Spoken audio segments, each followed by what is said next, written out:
I am on the record, I want to reiterate, that your favorite hockey team wouldn't have done a blessed thing in these Stanley Cup playoffs. In a best of 7, they'd have been out in 3. However, there's something else semi-related to that I'm gonna dare to bring up today. Good morning to you. Good Friday morning. I'm Dejan Kovacevic of DK Pittsburgh Sports, and this is Daily Shot of Penguins. It comes your way bright and early every weekday. If you're into football and or baseball, I also offer daily shots of Steelers and Pirates in the same place that you found this. Couple Stanley Cup playoff games last night. Both of them fairly entertaining. Panthers 3, Maple Leafs 2 on the eastern side, and Stars 4, Kraken 2 on the other side. And while I've got plenty of good things that I can say about almost all of the teams that are left, and I've got plenty of different, little predictions or thoughts about this or that, and, even a little debate that I could bring up about how Leon Draisaitl is the guy that you'd want to have on your roster and not Connor McDavid. The feeling I'm starting to get now in watching this round of playoffs is that this isn't exactly the greatest field, certainly not the greatest remaining field in playoff history. Everyone knows what the Bruins were, but everyone would also know from my phrasing of that sentence that they're now in the past tense. So they don't count toward judging how strong this field is. The field has 8 teams in it. So if you would presume, just ride this with me, okay? If you would presume that the Penguins had a competent, reasonably competent, not genius level, not even like, very good general manager, just one who knew how to do the job from the years 2020 to 2023, then you could safely assume that the Penguins would have made, gasp, the playoffs this year, meaning they would have qualified. You also could safely assume that they would have gotten through a round of those playoffs, considering they almost made the playoffs with this GM, and this GM having given away half of everything he had and screwing up the cap, and we don't need to go over all that again. If these Penguins had even just a decent executive at the helm, someone capable of going out and getting, it wouldn't even have to have been a third and a fourth line. It could have just been a third line, because you can just cobble together a fourth line of various pieces and say, hey guys, go out there and kill the clock. You can't have 2 lines doing that. And that's what Mike Sullivan, of course, had to try to navigate this past season. If you just get that, and if you just have an awareness, a casual, like almost like expert fan level awareness of what's needed to win in this era of hockey, and you had gotten yourself just a couple of guys up front, a couple of guys on the back end who were more mobile and who had placed way more of a priority on the most important position in the game, then who out of these last 8 teams would have scared you? Who out of these last 8 would you say, wow, man, no chance? Anybody? Again, this isn't to knock who's there. And it's certainly not, to reiterate my point from the very beginning of this segment, and I have a feeling I'm going to have to reiterate it, these Penguins weren't going to beat anybody. They couldn't beat the Blackhawks with their season on the line, all right? So please don't misinterpret what I'm talking about here. I feel as if a massive opportunity was blown here. Not just in the obvious context that, Sid and Gino each had a point a game, production level in their mid-30s, didn't miss a game. That's an opportunity, man. How about everybody everybody in your top 6 coming up with at least 20 goals. That's in a year where we can all agree, and Brian Rust himself would agree, that Brian Rust didn't have a great year. That's an opportunity. Chris Letang overcoming adversity the way he is to still be a significant contributor and a legit number 1 defenseman. Significant opportunity. And all you had to do was get this team into the tournament with enough pieces, enough depth, and enough 2023 infused into that lineup. Meaning more possession guys, more speed guys, more youth, valuing youth. And of course, that would have to be conveyed to the head coach. But that's also something that a good general manager can do.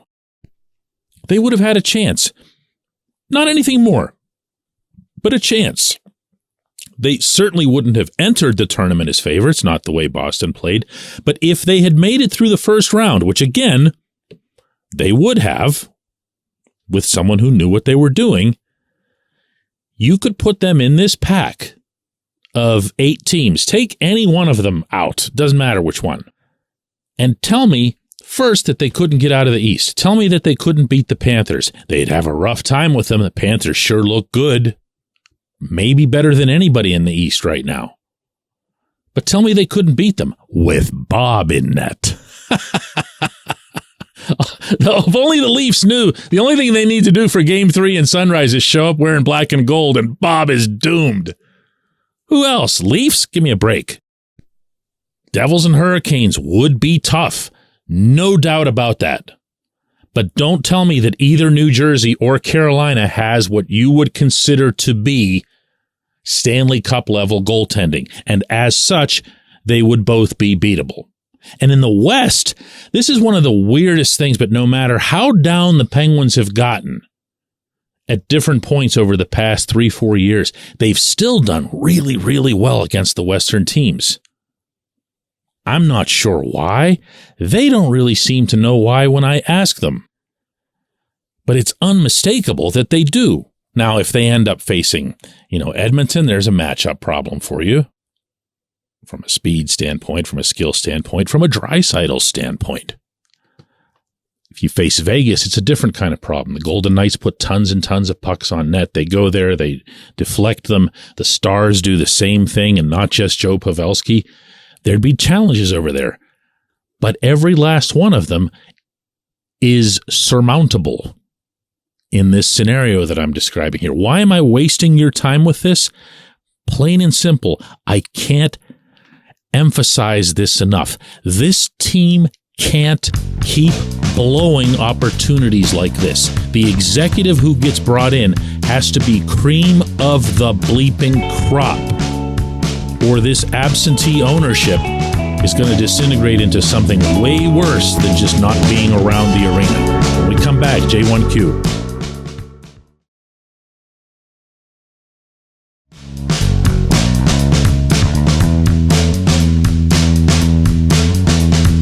Today's J1Q comes from Terry Pfeiffer, who says, "Hey, DK, a thought has occurred to me regarding Mike Sullivan and his using young guys in a lineup. If you think back to the Penguins' most recent Cup victories, one of their strengths and what really helped them turn around the 2015-16 season was the way those teams blended the veterans along with the guys who were then young, who came up from the minors, like Brian Rust, Jake Gensel, Connor Sherry, etc. It was a great combo of veteran savvy with youthful energy. Why would Sullivan now be so reluctant to use the new crop of young guys? Is it because Sullivan was familiar with those guys, having coached them in Wilkes-Barre? I'd love to hear your thoughts. Terry, the first thought that I have, and this is one that I will reflexively bring up anytime the subject is raised of Sullivan coaching those guys in Wilkes-Barre. I'm not sure how that narrative took such firm root with the fan base, but it really did. Sullivan was down there for a month. That's it. That's all the time that he spent in Wilkes-Barre with those guys. It was a total of 16 games. Now, they played great in those 16 games. That was a big part of Jim Rutherford's decision, in fact, to make the move when he did of getting Mike Johnston out and bringing Sullivan up. Because he saw a coach in the NHL who couldn't handle it, and B, one who was just killing it down in the minors. Easy stuff, right? But the notion that Sullivan would become emotionally invested, or however it is that the narrative goes, in these guys at the outset of the 2015-16 season doesn't really line up with, the amount of time spent there. Any head coach in the NHL is going to spend roughly a month, a little bit less than that, with his younger players in a training camp setting. And when you combine it with development camp, there's a lot of time that's spent with these guys. So Sullivan has learned his young guys. He's gotten to know his young guys, and he'll be the first to tell you that in the early stages of any NHL training camp, as important it is to make sure that you're doing right by Sid and Gino and everybody else, the head coach and a lot of the assistant coaches' attention is on those younger players. Why? They want someone to jump up. They want someone to make the difference. When you go back to this past camp, the guy that Sullivan talked about more than anybody else, including the veterans at the time, was Sam Poulin. He felt that Sam had made big strides in his game. This is early in camp. That ended up not holding up. And the season didn't go the way Sam wanted, obviously, not on the ice and not off the ice. But it's not like Sullivan didn't get to know him. It's not like Sullivan didn't begin to have a relationship with him. Sam's been around for a while now. Sully knows him. So if you want the best answer that I can give you on this front, it's to go back over those names that you mentioned who came up for the 2016 playoffs and for the 2017 playoffs. And you left off a few others who came up and made contributions. They might not seem so big right now, but Tom Kuhnhackl came up and was a legit penalty killer for this team, was a contributor to those cups. Scott Wilson came up, and he was the one more than anybody, before he got hurt, it was a long-term injury, who got that pack going. He was the one that scored all the goals. He was the one who was getting the praise, I remember it like yesterday, from Gino, saying, wow, look at this guy. He came up and he showed what these kids can do. That was part of that process. But it wasn't because Sullivan was around them for a month in Wilkes-Barre. It was because they were good players. And the following year when Jake came up, it was because Jake was a really good player who didn't belong in the minors. There's not anyone in this system who is capable of that. I will occasionally myself advocate for someone who's down there. I like, for instance, what I've seen with my own eyes of Valtteri Puustinen. Then I look at his AHL numbers and I wonder if maybe my eyes are playing tricks on me. I like what I've seen of Drew O'Connor and his growth. I do wish the head coach had used him earlier and a lot more often, and way more often than some of the veterans he's used. Look, I'm not stupid here. I do see what your general point is here, and you're right. He is guilty, legitimately guilty, of not using younger players enough and not trusting them quickly enough. Okay, that's fair. But to just go back to that first season and say, well, it was because of that 1 month that he had with him, that's the part that doesn't line up with me. I appreciate the question. I appreciate everybody listening to Daily Shot of Penguins. We'll do another one of these on Monday.